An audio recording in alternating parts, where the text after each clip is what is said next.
નમસ્કાર, આપ જોઈ રહ્યા છો લોકમંચ. આખરે દિવસ આવી જ ગયો કે જેની રાહ જોવાતી હતી, ત્રીજા તબક્કાનું મતદાન, અને એમાં પણ ગુજરાતમાં મતદાન થવાનું હોય એના તમામ ગુજરાતીઓની દેશવાસીઓ રાહ જોતા હતા. અને એમાંય પાછા વડાપ્રધાન નરેન્દ્ર મોદી, અમિત શાહ, આ ગુજરાતીઓને જ્યારે કેન્દ્રમાં ગૃહમંત્રીને વડાપ્રધાન તરીકે એમનો જ્યારે આખું એક સરકાર ચલાવતા હોય ત્યારે મે બી કે ગુજરાત મોડેલ લઈને 2014માં ત્યારે તો મુખ્યમંત્રી હતા ગુજરાતના અને પછી કેન્દ્રમાં ગયા, વડાપ્રધાન બન્યા, અને અત્યારે જે પ્રમાણે જે મતદાન થવાનું હતું એને લઈને ઘણી બધી ચર્ચા હતી ગુજરાતને લઈને. ગુજરાતની 26 સીટો આમ તો 2 ટર્મથી ભારતીય જનતા પાર્ટી જીતી રહી છે.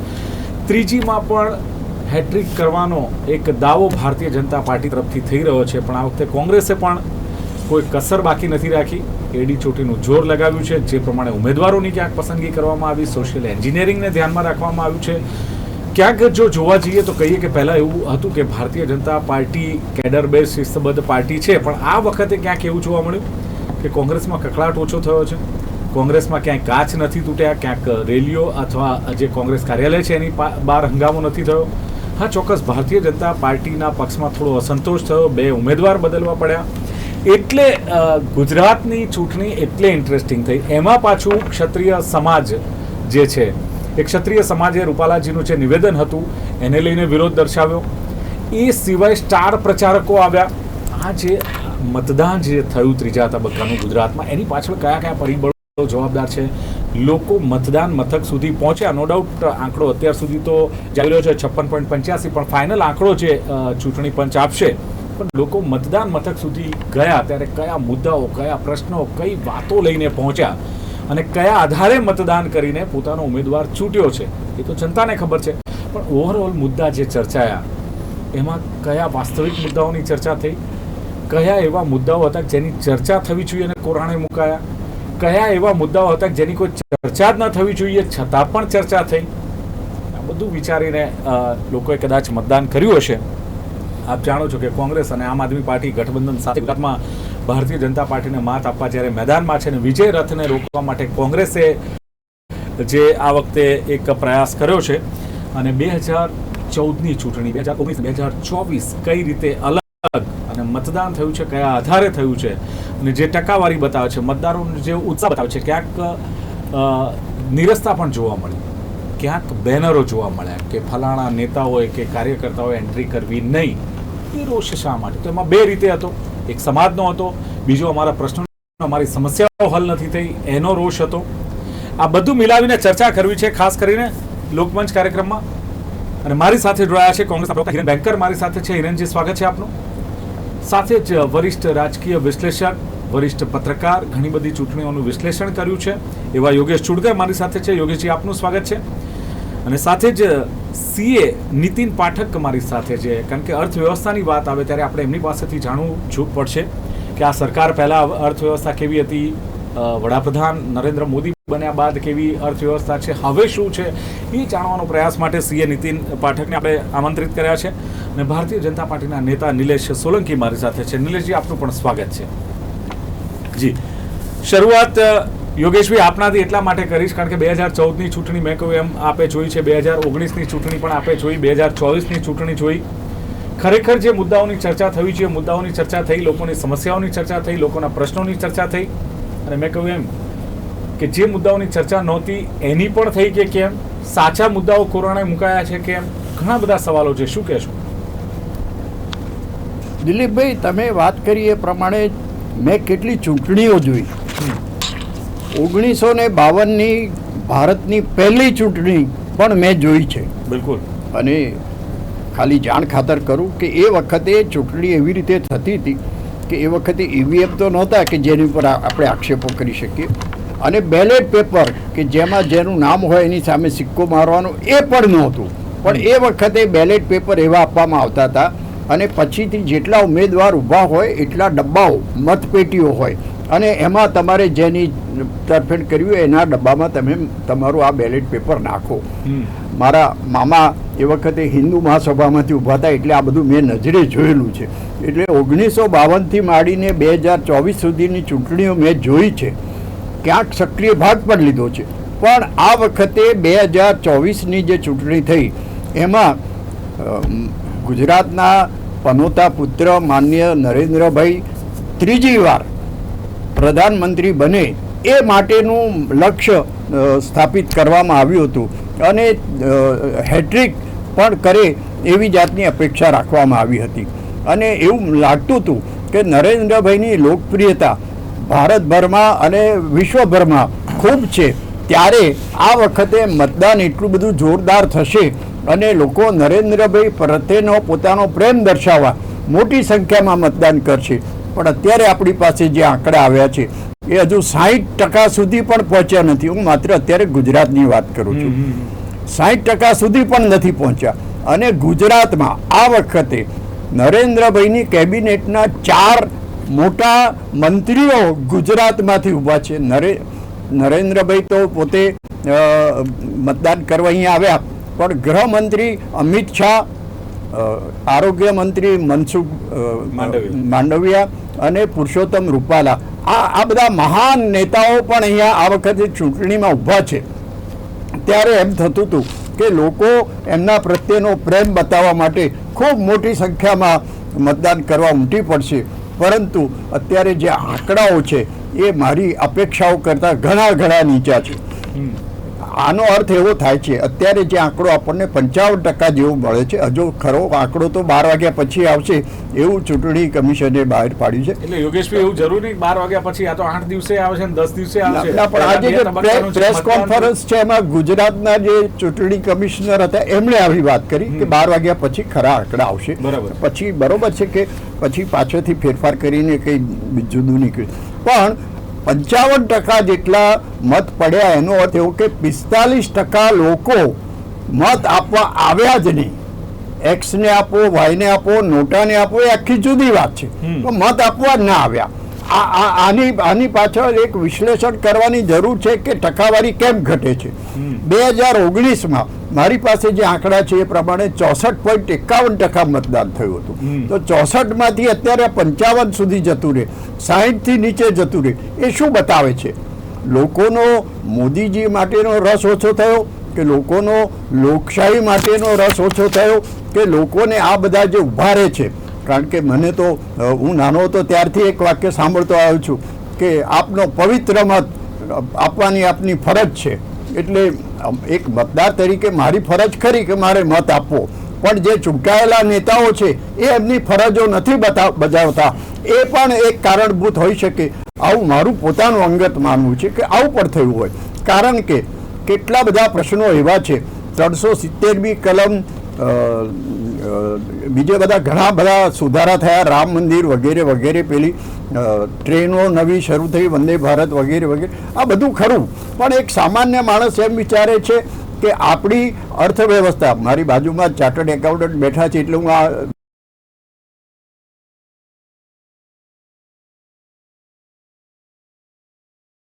બહુ ધ્યાનપૂર્વક બોલું છું કે આપણી અર્થવ્યવસ્થા 10મા નંબરે હતી વિશ્વમાં, એમાંથી અત્યારે 5મા નંબરે આવી છે અને હવે 3જા નંબર સુધી પહોંચવાની તૈયારી છે. તો મારે ત્યાં કામ કરતો માળી એમ પૂછે છે કે સાહેબ આ તમે 10માંથી 5મા નંબરે જાઓ ને 3જા નંબરે જાઓ, એમાં અમને શું મળ્યું?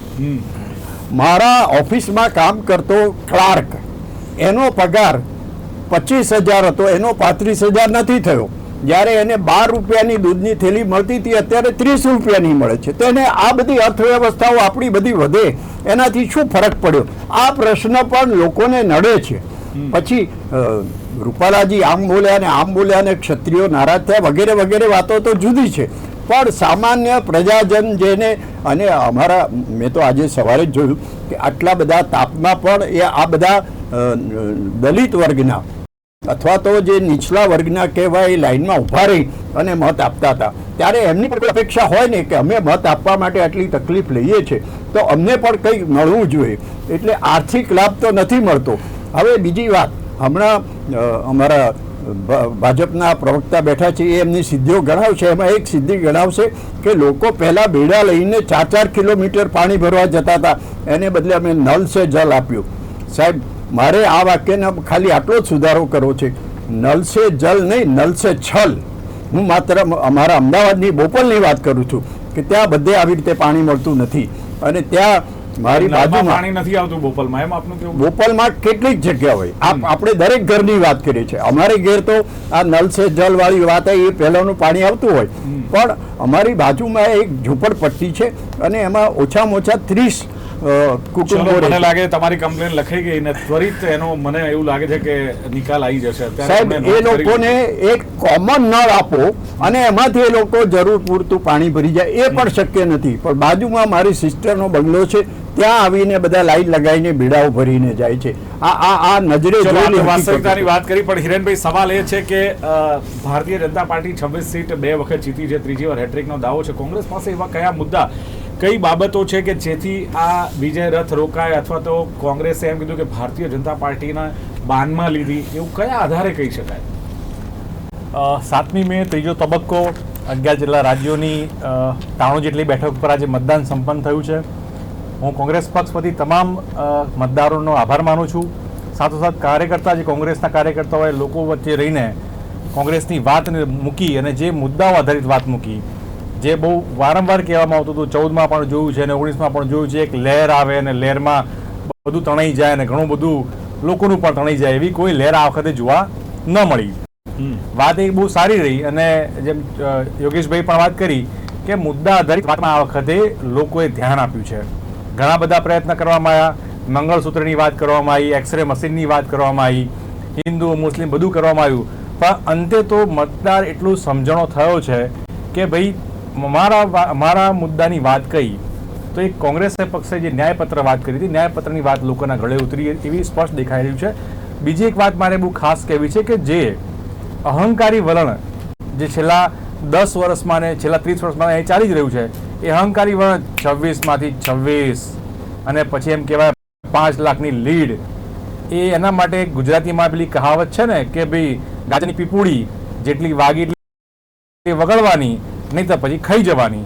એટલે આ મતદાન પછી ગુજરાતના મતદારોએ એટલો કસકસતો તમાચો માર્યો છે કે 5 લાખની વાત આવે તો કોઈ સુરસુર્યું થઈ ગયું કહેવાય, એમ કહેવાય કે બોલી ન શકાય.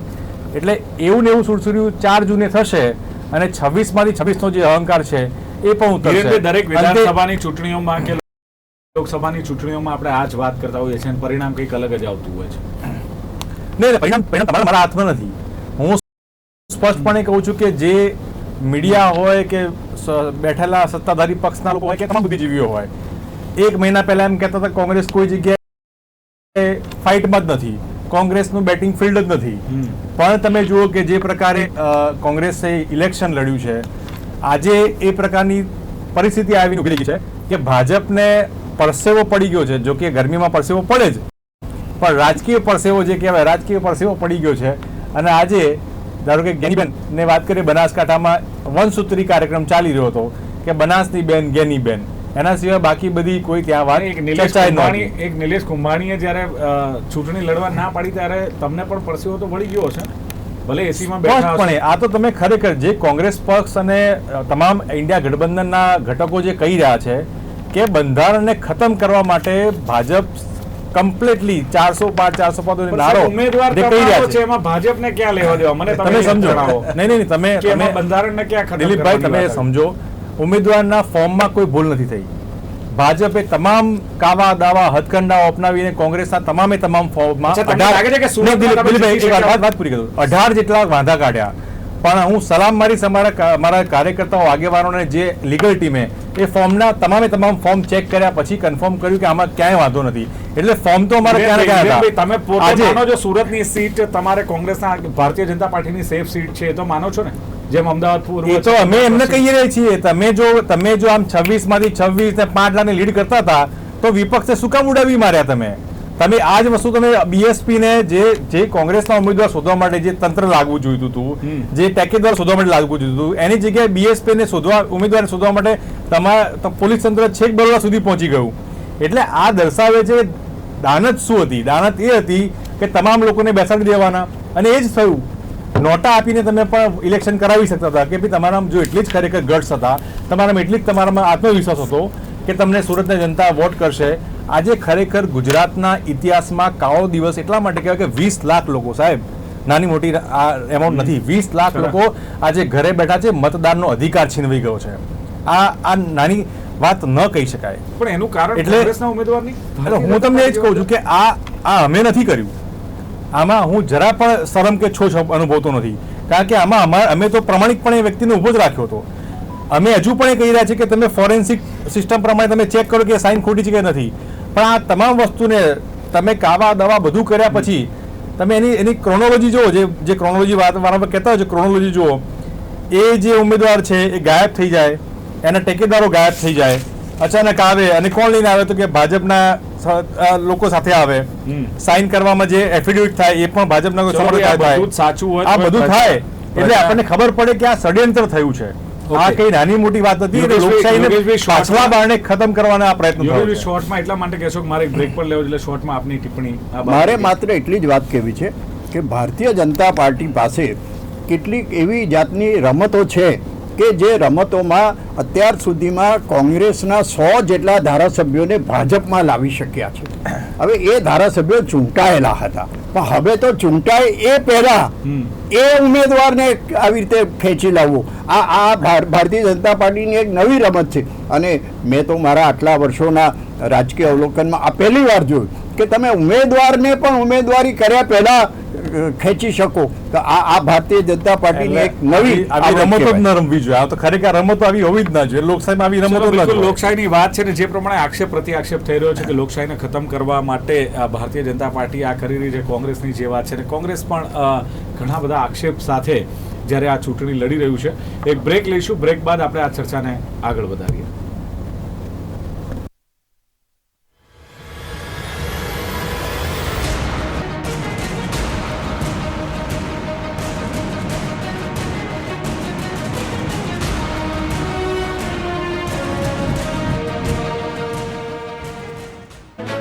આ હેડલાઇન્સના પ્રાયોજક હતા છાશવાલાની પ્રોબાયોટિક લસ્સી. કોંગ્રેસના પ્રવક્તા હિરેન બેંકર, યોગેશ ચુડકર, રાજકીય વિશ્લેષક સીએ નીતિન પાઠક અને ભારતીય જનતા પાર્ટીના નેતા નિલેશ સોલંકી મારી સાથે જોડાયા છે. નિલેશભાઈ, બ્રેક પહેલા જે હિરેનભાઈએ પણ વાત કરીને સાથે જ યોગેશભાઈ ચુડકરે પણ વાત કરી, પરંતુ સૌથી મોટું સંગઠન તમારી પાસે, સૌથી મોટી પાર્ટી તમારી, જ્યાં સુધી કોંગ્રેસનો સવાલ હતો તો અત્યાર સુધી એવું કહેવાતું હતું કે જેવા મેન્ડેટ વેચાતા હતા એવું કોંગ્રેસમાં કકળાટ થતો હતો, કોંગ્રેસમાં ભાગતોડ થતી હતી, કોંગ્રેસમાં સંતોષ ઊભો થતો હતો. આ વખતે આખું ચિત્ર અલગ છે કે આ વખતે જેવા મેન્ડેટ આપવામાં આવ્યા, ભારતીય જનતા પાર્ટીમાં જૂથબંધી આવી, અસંતોષ આવ્યો અને એને લઈને ક્યાંક 2 ઉમેદવારના ફોર્મ પણ એટલે મેન્ડેટ પણ તમારે પરત લેવા પડ્યા. આ પરિસ્થિતિનું નિર્માણ ભારતીય જનતા પાર્ટીમાં થાય, કેડર બેઝ પાર્ટી, શિસ્તબદ્ધ પાર્ટી, એ પણ ગુજરાતમાં. દિલીપભાઈ નમસ્કાર. લોકમંચની જનતાને જે આજે જે લોકોનો મત કરવાનો જે પ્રગટ કરવાનો જે આજે દિવસ હતો એને સારામાં સારું આજે મતદાન થયું. 55-56% થઈ રહ્યું છે અને કદાચ એ ફાઇનલ આંકડો આપણી જોડે આવશે થોડા સમય પછી. આપે જે કહ્યું કે સંગઠન અમારું મેઇન, જે સાચી વાત છે, ભારતીય જનતા પાર્ટીનું મેઇન રીઢની હડ્ડી અમારું સંગઠન છે અને થાય અમારો એક પરિવાર છે કે અમે કોઈ પણ ડેમેજ કંટ્રોલ કરવામાં સક્ષમ છીએ અને છે. આજે જુઓ કે 2 ઉમેદવાર બદલ્યા પછી પણ એના પછીના ઉમેદવારનો નંબર આવ્યો કે એ પછીના કાર્યકર્તાઓએ તરત જ એ કમળના ચિહ્નને અને શ્રી નરેન્દ્ર મોદીજીને જીતાડવા માટે કડી મહેનતથી આટલી 44 ડિગ્રીમાં દિલીપભાઈ સવાર સાંજ રાઉન્ડ કરતા હતા. અને એક મેસેજ ઉપર આપ જુઓ કે કોંગ્રેસના કોઈ વ્યક્તિ મને દેખાયા નથી, હું તો નીચે બૂથ લેવલે પણ કામ કરેલું છું, પણ તમે જુઓ કે અમે જીતતા હતા છતાં અમે મહેનત કરી અને એક બૂથ લેવલ ઉપર અમે લોકો આવ્યા. બરાબર, બીજી મહેનત કેમ કરી એ સવાલ થાય. તમે જીતતા હતા, તમને વિશ્વાસ છે તો? કારણ કે કેડર બેઝ પાર્ટી, આપ જ બોલે કે કેડર બેઝ પાર્ટી છે, અમે સહેલાઈથી નથી લેતા. 5 લાખ માર્જિનનો ટાર્ગેટ અચીવ કરવો છે તમારે, એના માટે તમારે આ મહેનત હતી. પણ હવે નિલેશભાઈ, એમાં પણ કોંગ્રેસ કહી રહી છે કે 5 લાખનો ટાર્ગેટ તો જવા દો, પણ 26 સીટ જીતે ને ભારતીય જનતા પાર્ટી તો નવાઈ લાગશે અમને. એક સીટ તો આપણે જીતી ગયા છીએ કે જેમાં કોંગ્રેસના ઉમેદવાર જ મેદાન છોડીને ભાગ્યા છે. 25 સીટ ઉપર આપણો મુકાબલો રહે છે અને 25 સીટ ઉપર અમારે ક્યાંય કોંગ્રેસ સાથે કોઈ જાતની કોઈ કોમ્પિટિશન નથી. દિલીપભાઈ, બહુ જોવા જેવી વસ્તુ છે કે અમે શ્રી નરેન્દ્ર મોદીજી જે વિકાસના કામો કરેલા છે, જે ભારત વિશ્વ બંધુ તરફ વળી ગયું છે, કે જે પગલું ભરી ચૂક્યા છે, અને ભારત વિરોધી ગતિવિધિઓ કે એને ડામી શકે કોણ? તો શ્રી નરેન્દ્ર મોદીજી જ છે કે લાભ લઈ શકે. તમારે આટલા કેસરિયા કરાવવાની ક્યાં જરૂર હતી કોંગ્રેસના નેતાઓને કેસરી ખેસ? કારણ કે હવે તો જો ભાજપમાં પ્રવેશવું હોય ને તમારા જેવા જે સંનિષ્ઠ કાર્યકરો છે, મૂળના કાર્યકરો છે, પાયાના કાર્યકરો છે, એ લાયકાત નથી. કઈ લાયકાત જોઈએ તો કે તમે કોંગ્રેસી હોવું એ પ્રથમ લાયકાત છે, તો તમને ભાજપમાં પ્રવેશ મળશે. આ પરિસ્થિતિનું નિર્માણ તમે કર્યું. એને લઈને પાયાના કાર્યકરો છે જે ખુરશીઓ પાથરે છે, જે ચટઈઓ પાથરે છે, તોરણો બાંધે છે, એમનામાં અસંતોષ છે. એની અસર મે બી કદાચ કોંગ્રેસ એને કારણે કહેતું હોય. જો કોંગ્રેસનું તો કેવું છે કે કોંગ્રેસ મુક્ત ભારત કહેતા હતા, સાચી વાત છે કે સરકાર ના બને, એના MP MLA ના છૂટાય, એના MLA ના છૂટાય. પણ હવે તો એવું થયું કે કોંગ્રેસના જે કાર્યકર્તા નેતા એકદમ પેલા કહેવાય ને કે ખાલી ડબ્બા જેવું જ. આવા ખાલી ડબ્બાનું તો દિલીપભાઈ આપણે કરીશું શું? એટલે એ એમની ચિંતા કરે પહેલા તો. અને અમારે જે કેડર બેઝ પાર્ટી છે, અમે તો જીતવાના છીએ, અને અમારા જીત્યા પછી અમારું પાર્ટી સંગઠન શું કામ કરે છે ને કોને શું કામ આપવું છે એ અમારો વિષય છે. ને અમે એ જ કહી રહ્યા છીએ કે અમારો દરેક કાર્યકર્તા રાષ્ટ્ર નિર્માણમાં, લોકોની જનની સેવામાં લાગી જાય છે. ચિંતા એમના કરવાની છે.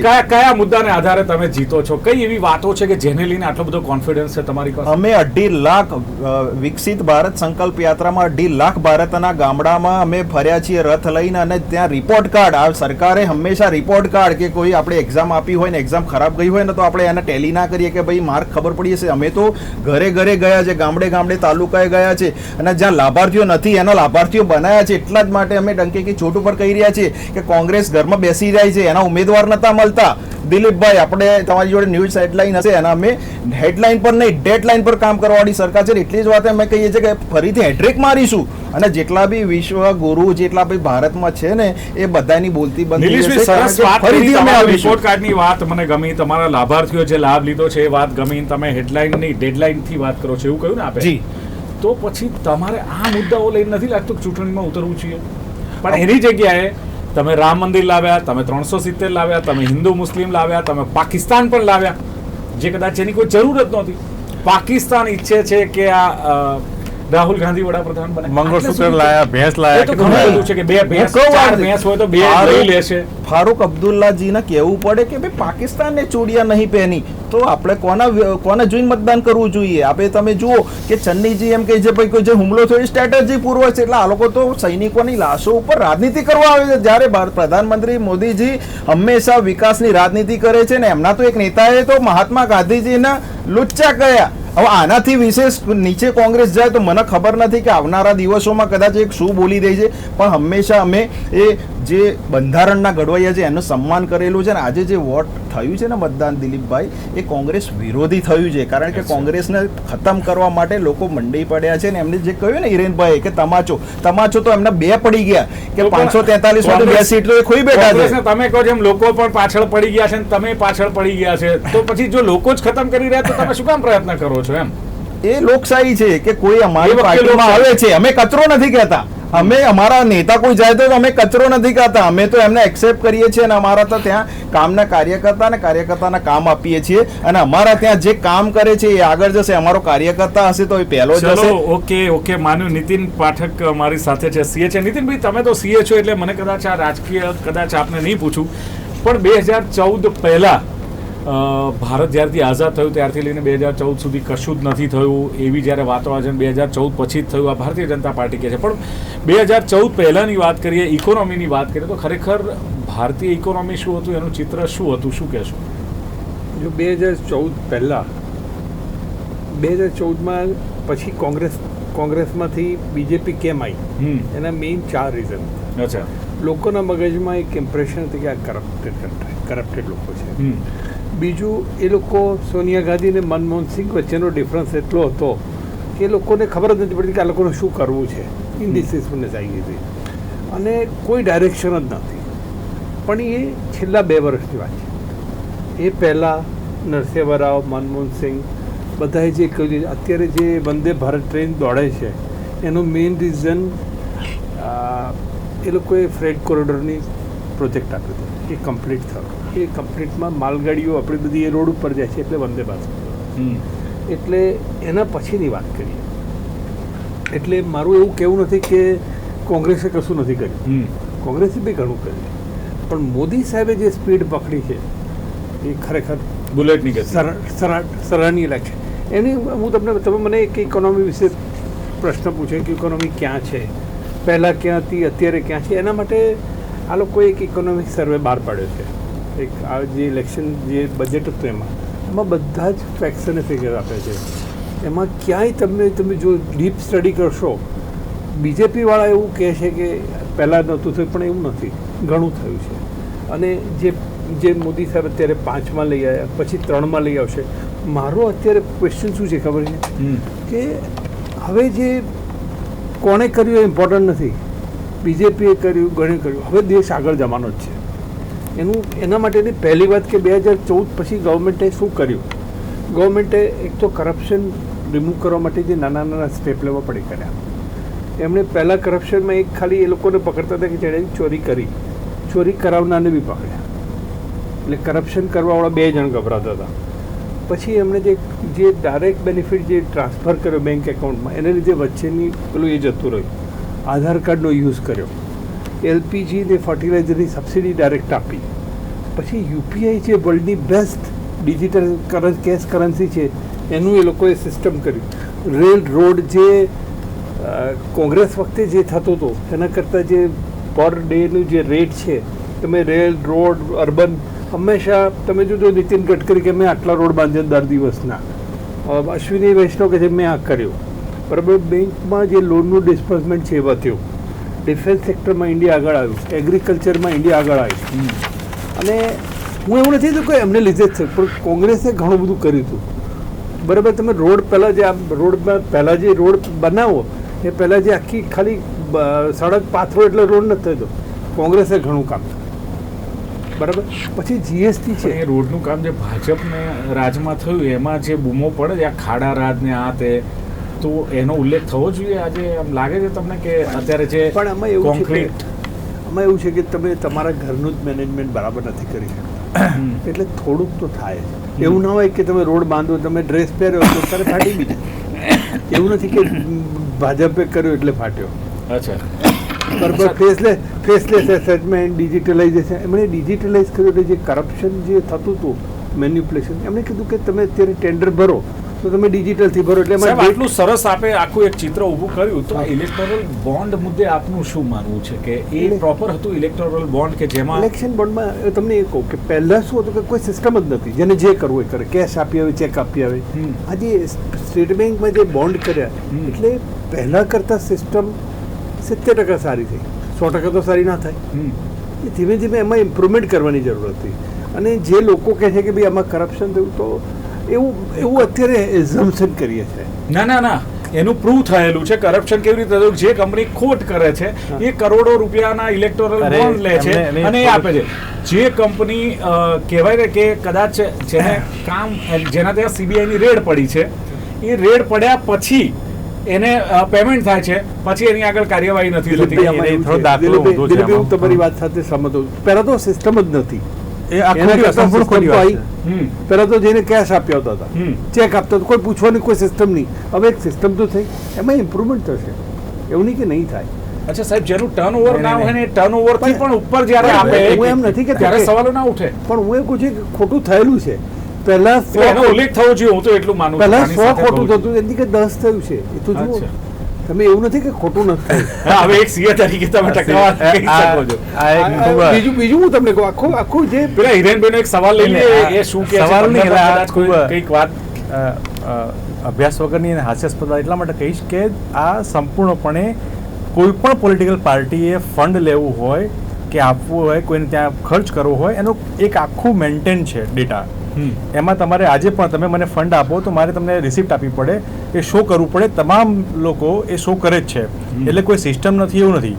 એના માટે પણ એક કેપિંગ લગાવવામાં આવ્યું છે કે તમે તમારા પ્રોફિટનો સર્ટેન તમે રૂપીઝ આપી શકો છો, બધા રૂપિયા મારા ના આપી શકું.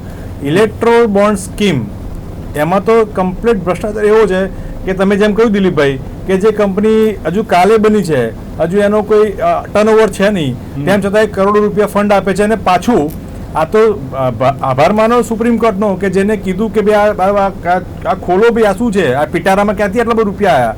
ત્યારે ખબર પડી કે કોણે આપ્યા છે. ત્યાં સુધી તો સિસ્ટમ એવી હતી, પહેલા તો સ્કીમ પગાર જ જ નહોતો. નહીં, સ્કીમ જ એવી હતી કે ભાઈ આપણે પહેલા તો પગાર જ નહોતો. અને આજે પગારો પણ તો અરે સાહેબ તમને જવા સાથે કહું 33,672 એન્ટ્રી બીજેપીએ ઓન સ્ક્રીન મૂકેલી છે.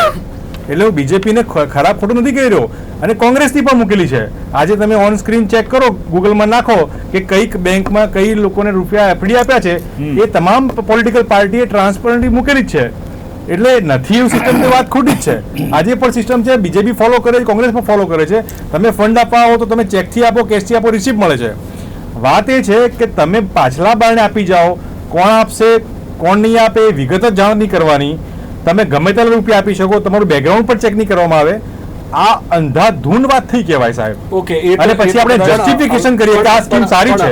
પણ હવે થશે એમાં શું? નહીં એટલે હવે વાત પાઠક સાહેબ, નહીં એટલે એમને જે પાઠક થોડા સાહેબ, હવે શું લાગે છે, જે 11 નંબર પર ઇકોનોમી હતી એ 5 નંબર પર આવવાનો જે દાવો છે, હવે ટોપ 3 માં આવવાની જે વાત છે, એના માટે શું કેટલી અપેક્ષા લાગે છે કે કેટલું આપને ઉજળું લાગે છે હું ભવિષ્ય? તમને 5 મિનિટ થશે મને આપ કહેતો.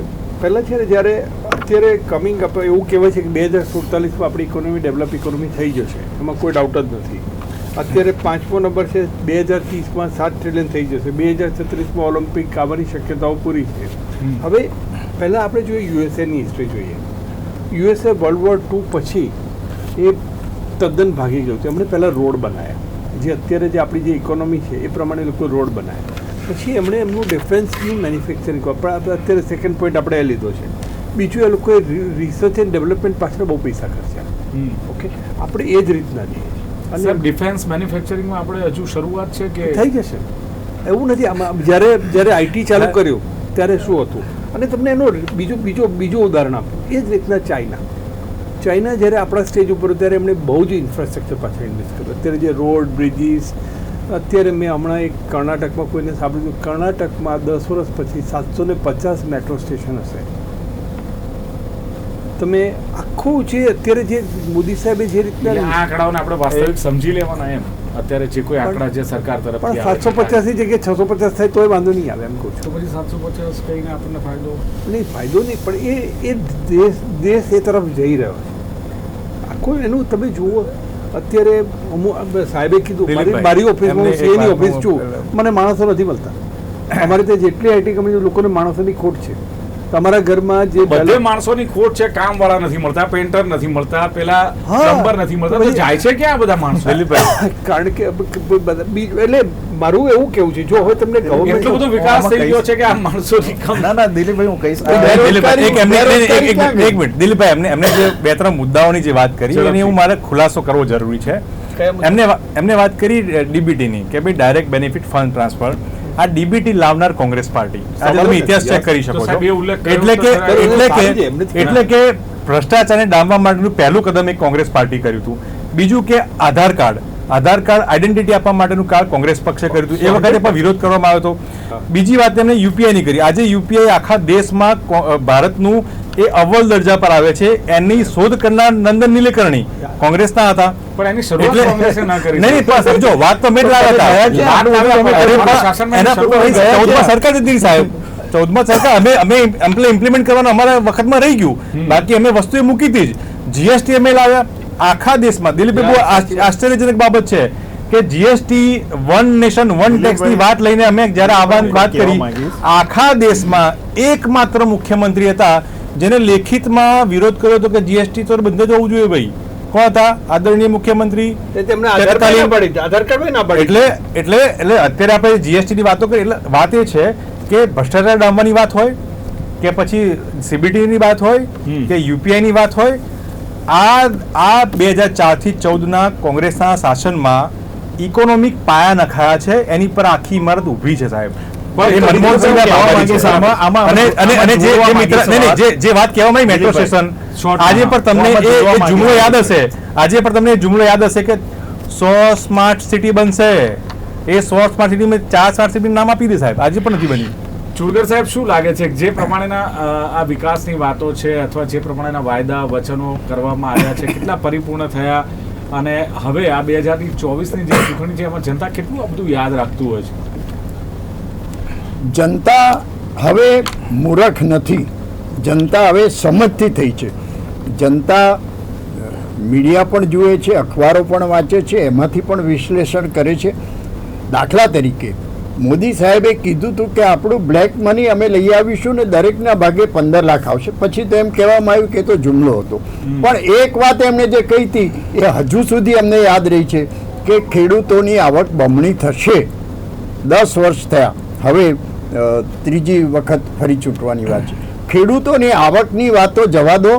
ખેડૂતો માટે એક સરસ યોજના કરી હતી, વાવણીથી લણણી સુધીની વીમા યોજના, પાક વીમા યોજના.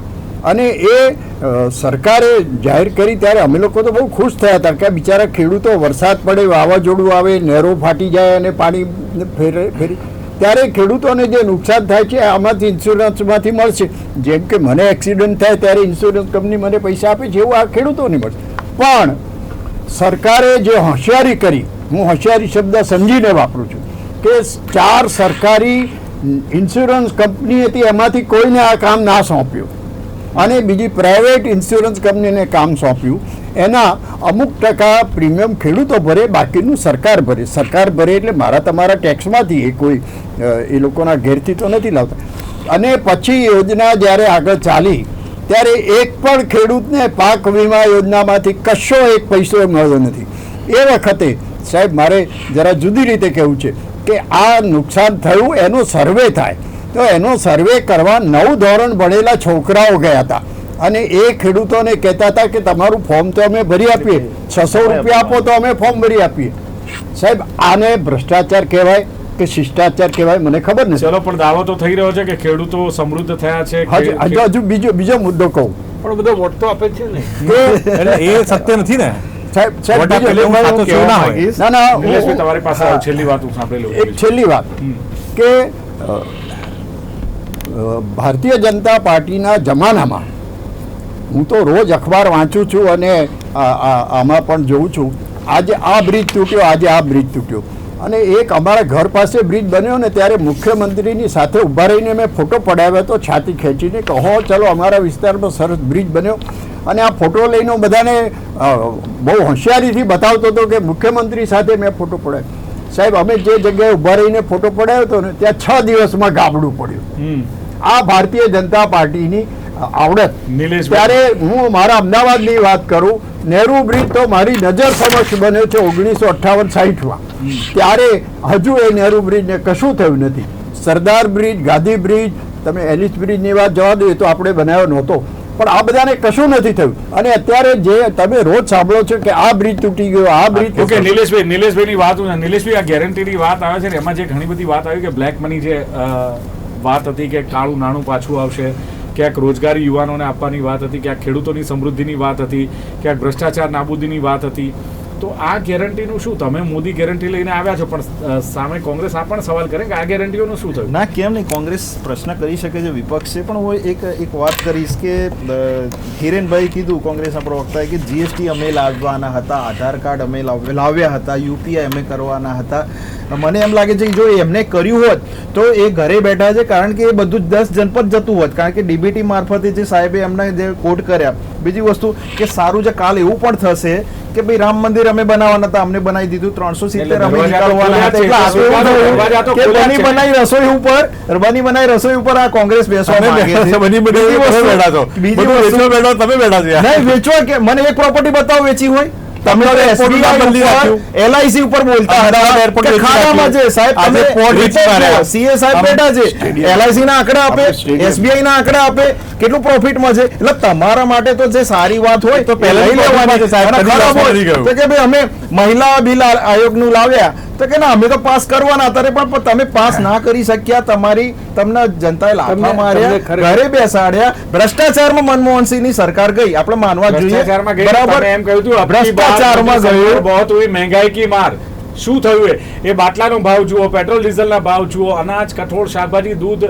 નિલેશભાઈ ક્યાં જઈ રહી છે? નહીં, મોંઘવારી સમય અનુસાર વધે છે. આજે વાત કરીએ છીએ 10 વર્ષ પહેલા મોંઘવારીની વાત કરતા હતા, કદાચ ભવિષ્યમાં 10 વર્ષ પછી મોંઘવારી પણ એને કંટ્રોલ કરવાનું કામ આ સરકારે કર્યું છે. ઇન્દિરા ગાંધી વખતે રોડની રમખાણો થયા હતા, કેમ એ વખતે મોંઘવારી નથી? પણ દિલીપભાઈ, તમે આખા વર્લ્ડમાં જે મોંઘવારી છે એના કરતા ઇન્ડિયામાં ઓછી મોંઘવારી વધી છે. બ્રિટનની સરકાર નથી ચાલતી અત્યારે. રોજગારી પણ ઓછી હશે ને? અરે પણ તો પછી બેરોજગારી ત્યાં બેરોજગારી આપણા કરતા વધારે છે. દિલીપભાઈ એક 10 સેકન્ડ પણ આવક બી આજે કોંગ્રેસના અરે તમે પ્રવક્તાએ તમે કોઈ એક મિનિટ. જગ્યાએ કેનેડા ને યુએસએ માં તમારે રહેતા પૂછો કે તેની મોંઘવારી કેટલી છે? હમ. ઘણી છે. એ કોઈ રાજી થવા જેવી વાત દિલીપભાઈ નથી. આજે મારે ડિબેટમાં એક અનુભવ આપણે થયો. સાંભળી લઈએ. આજે એક ડિબેટમાં મારે અનુભવ થયો કે કોંગ્રેસના પ્રવક્તા એમ બોલ્યા કે ભાઈ 5મો અર્થતંત્રનો નંબર તો આવે જ ને, તો કે કેમ કે નાના દેશો પાછળ જતા રહે. એટલે આ તો એવું થયું કે સારું થાય તો કે ભાઈ આ કારણ છે અને ખોટું થાય તો કે ભાઈ ના, અમે કર્યું હતું. આવી હાલત થઈ ચાલો, ગઈ. છેલ્લી ટિપ્પણી હું એમની પાઠક સાહેબને લઈ લઉં કે પાઠક સાહેબ, આખરે આ મોંઘવારીનો જે મુદ્દો છે, રોજગારીનો મુદ્દો છે, એ માત્ર મુદ્દાઓ છે કે કઈ હકીકત આવું કોઈ ચિત્ર છે? આમાં છે ને મોંઘવારી વધવાની છે, હમ. બરાબર, કારણ કે આખા વર્લ્ડમાં જે વધે એની કરતાં ઓછી વધે. વધવાની કંટ્રોલમાં લાવવાની જવાબદારી સરકારની નહીં? સરકાર કરે છે બધું. સાહેબ, ના ગેસનો બાટલો 400 મળતો ને અત્યારે 1200 મળતો હોય. જોઈએ. પેટ્રોલ જ્યારે આપ તો ઇકોનોમિક છો, જ્યારે 2014માં મોદી સરકાર આવી ને સાહેબ, ત્યારે ક્રૂડના ભાવ 129 પ્રતિ બેરલ હતા. ડોલર હતા અને પ્રતિ બેરલ. અને મોદી સરકાર આવી એટલે માત્ર 39 રૂપીસ. અને એ વચ્ચેનો ગાળો જે છે એ લોકોને જે લાભ મળવો જોઈએ નથી મળ્યો. પણ ઘરે થોડી થઈ ગયા. ટોટલ 28 લાખ કરોડ સાહેબ, 28 લાખ કરોડ રૂપિયા થાય. અચ્છા, ક્યાં ગયા એ પૈસા? આપણે સારી વાત કરી, ઘરે નહીં, થોડા લઈ એક ગયા. નાની વાત, તમે બહુ સારી વાત કરી. આપણી ઇકોનોમી વધી રહી છે, આવક વધી રહી છે, આ બધું સરસ થઈ રહ્યું છે, તેમ છતાં બધું વેચવું પડે છે અને દેવું આપણું અરે 50 લાખ property બતાવો, દિલીપભાઈ, એમની જોડે બે property ના નામ લો કે વેચી હોય. એક મિનિટ વાત તો સાંભળી લો. આટલું બધું થાય તો દેવું, જે ભારતનું દેવું 50 લાખ કરોડ હતું, એ અચાનક કેમ વધીને 2.205 લાખ કરોડ થઈ ગયું? એટલે આપણે બધું સારું થતું હોય, ઇકોનોમી થતી હોય, આપણે બધા કમાતા હોઈએ, તો દેવું ક્યાં રૂપિયા જાય છે, ક્યાં આટલા બધા રૂપિયા? હવે છેલ્લી વાત, મોદી સાહેબ મોટા ભાગે જીતી જશે. 250 આવશે તો રાજ કરશે. હિરેનભાઈ સાંભળજો, 250 આવશે તો રાજ કરશે, ભલે 400 કે 300 કે ગમે તે. હમ. હવે રાજ કર્યા પછી દેશ ક્યાં જશે? હમ. અત્યારે દેશમાં જે રીતના એટલે મોદી સાહેબ આવે તો જ ક્યાં જશે, કે કોંગ્રેસ કે ગઠબંધન આવે તોય ક્યાં જશે? એ બંને જવાબ છે કે ખાલી મોદી સાહેબ? બંનેમાં એક જ સરખું રિઝલ્ટ છે. બંને દેશનું ભલું જ કરવાના છે. હા, એમ તો બરાબર. હું કોંગ્રેસનો માણસ નથી, ના, બીજેપીનો માણસ બરાબર છે. તો આપ તો નથી, neutral બરાબર. વાત કરી રહ્યા છો, બધા સાંભળે જ છે. એટલે બેઝિક છે ને. હવે જે ઇશ્યુ એ છે કે દેશની જેમ કે એગ્રીકલ્ચરનું જે રિવોલ્યુશન કર્યું, અમને એક્ટ પાસ કર્યો, બરાબર, આ લોકોએ વિરોધ કર્યો, નીકળી ગયા, બરાબર, પણ એ જ લો કોંગ્રેસવાળાએ મૂકેલો હતો. પછી લેન્ડ એક્વિઝિશન છે, એ બી બીજેપીવાળાએ મૂકેલું, કોંગ્રેસવાળા, લેબર રિવોલ્યુશન. અને સેન્ટ્રલ સ્ટેટની જે આખી જે સબસિડી છે સેન્ટ્રલમાંથી જે થાય સ્ટેટમાં આવે, લોકલ ગવર્મેન્ટમાં થશે. અને બીજું હું તમને કહું કે હવે દેશ એટલો ઝડપથી આગળ વધશે 5 વર્ષ પછી, એ તમારા મગજમાં નહીં બેસે. કારણ કોઈ બી ગવર્મેન્ટ હશે, ખાલી આ ગવર્મેન્ટ પાસે સ્ટેપ છે. મોદી સાહેબે કીધું છે કે હું જેવું હું ઇલેક્શન જીતીશ એ પ્રમાણે હું આખો પ્લાન બને અને ઇમ્પ્લિમેન્ટેશન થશે. હું એવું નથી તો કહું નહીં, પણ એક વસ્તુ તો સ્વીકારવાની સાહેબ કે બહુમતી વાળી સરકાર હોય તો ફરક તો પડે જ છે. પણ જીતવા જીતશે, અચ્છા, જીતશે. કારણ કે ભલે બધી આશીર્વાદ છે, પણ 400 ની વાત કરતો 250 તો આવશે.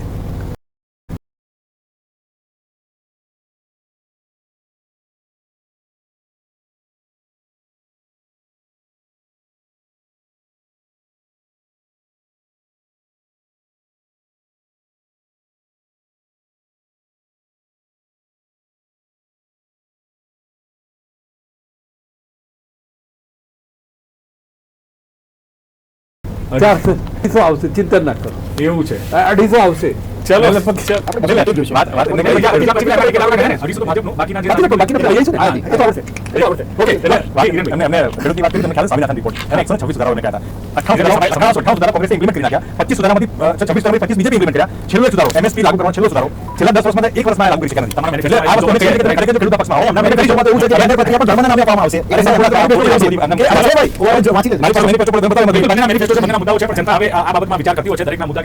ચલો, જનતા પોતાના તરાજુમાં તોલતી હોય છે, એ પ્રમાણે પોતાનો મત આપતી હોય છે. જનતા મૂર્ખ પણ નથી, ભોળી પણ નથી, પણ ચોક્કસ જનતા એક વસ્તુ છે કે મન કળવા દેતી નથી. એટલે અત્યારે જે ઈવીએમ જે મશીનમાં સીલ થયા છે, જે ઉમેદવારોના ભાવિને હજુ પણ જે તબક્કા બાકી છે એમાં થશે, અને 4 જૂને દૂધનું દૂધ ને પાણીનું પાણી થશે, ત્યાં સુધી આ ચર્ચાઓ થશે, આક્ષેપ પ્રતિ આક્ષેપ થશે, મુદ્દાઓ પણ થશે. હજુ પણ જ્યાં સુધી મતદાન પૂરું નથી થયું ત્યાં સુધી નવી બાબતો પણ આવશે. અને આ રાજનીતિ કઈ તરફ જઈ રહી છે એ પણ એક ચિત્ર સ્પષ્ટ થશે. ચર્ચાનું સમાપન કરીએ છીએ અને ચર્ચામાં ભાગ લેવા બદલ હિરેન બેંકર, યોગેશ ચોડકર, નીતિન પાઠક અને નિલેશ સોલંકી ચારે ઉપસ્થિત રહ્યા. ખૂબ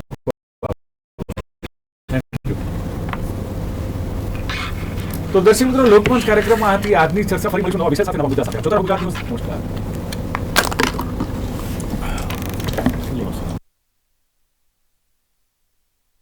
એક